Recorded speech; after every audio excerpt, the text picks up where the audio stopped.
Great marketing idea ৩, decision মেকারদের নজরে আনুন। বেশিরভাগ কোম্পানি, বিশেষ করে বড় বড় কোম্পানিতে সিদ্ধান্ত কেবল একজন নেন না, এমনকি ম্যানেজিং ডিরেক্টরকেও ম্যানেজিং কমিটির অন্যদের সাথে পরামর্শ করতে হয়। কোনো প্রেজেন্টেশনের জন্য সেলসের লোকেরা প্রায়ই সকল ডিসিশন মেকারকে একত্র করার চেষ্টা করে, কিন্তু বাস্তবে এটা প্রায় অসম্ভব। উচ্চপদস্থ কর্মকর্তারা বেজায় ব্যস্ত থাকেন, ছোটোখাটো কথা শোনার সময় তাদের নেই। তাই সেলসের লোকজন বিভিন্ন সময়ে বিভিন্ন ডিসিশন মেকারের সাথে আলাদা আলাদা করে কথা বলে, আশায় থাকে তারা পরস্পরের সাথে কথা বলার সময় এই বিষয়টা তুলবে। অপরদিকে কোম্পানির পক্ষ থেকে ক্রয়ের দিকটা যারা দেখেন, তাদের আবার কিছু সুস্পষ্ট সীমা আছে, সেগুলো তারা ভাঙতে পারেন না। কোনো পরিবর্তন করতে গেলে উপরের অনুমতির প্রয়োজন হয়, অনুমতিও সবসময় পাওয়া যায় না। ডিসিশন মেকারদের নজরে পড়ার জন্য দরকার ক্রিয়েটিভ মার্কেটিং আইডিয়া। প্রথম দিকে লো এনার্জি লাইটের খরচ ছিল সাধারণ বাল্বের প্রায় 10 গুণ।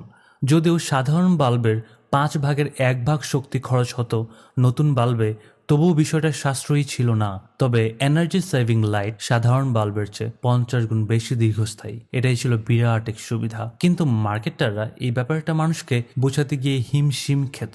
অসরাম ব্রিটেনের এনার্জি সেভিং লাইট প্রস্তুতকারী সবচেয়ে বড় কোম্পানি। তারা বের করলো এমন লাইট সাধারণ মানুষ থেকে ব্যবসায়ীদের কাজে লাগবে বেশি, কারণ তাদের কাছে এনার্জি সেভিংয়ের চাইতেও বড় সমস্যা ঘন ঘন নষ্ট লাইট বদলানো।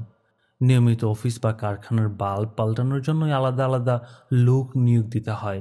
তাছাড়া কলকারখানার বাল্ব থাকে 30 ফিট উপরে।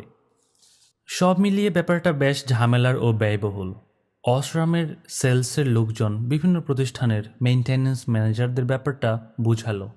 তাদের মাধ্যমে কোম্পানির কর্তা ব্যক্তিদের সাথে এই বিষয় নিয়ে আলাপ করতে চাইল, কিন্তু কর্তা ব্যক্তিরা মেইনটেন্যান্স ম্যানেজারদের সাথে বসতে নারাজ। অসরামের মার্কেটিংয়ের লোকজন বুঝলো মেইনটেন্যান্স ম্যানেজার আর ফাইন্যান্স ডিরেক্টরদের একত্র করতে হবে।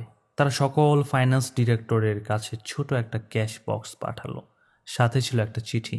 চিঠিতে লেখা, বক্সের ভেতরে এমন জিনিস আছে যা বছরে আপনার প্রতিষ্ঠানের 50,000 পাউন্ড বাঁচাবে।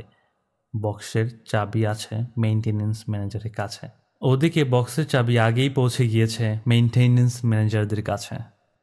প্রয়োগ: প্রতিষ্ঠানের ডিসিশন মেকারদের চিহ্নিত করতে হবে, প্রত্যেকের কাছে আলাদা করে যেতে হবে, আগেই প্রস্তুতি নিতে হবে। তাদের বলতে হবে কোম্পানির কিভাবে লাভ হচ্ছে, নিশ্চিত করতে হবে একত্র না হলে যেন ডিসিশন মেকাররা তথ্যটা না পায়। প্রমোশন হতে হবে মুগ্ধকর, স্পর্শযোগ্য প্রোডাক্ট হলে ভালো, যাতে ফোনে ফোনে আলাপ সেরে ফেলা না যায়।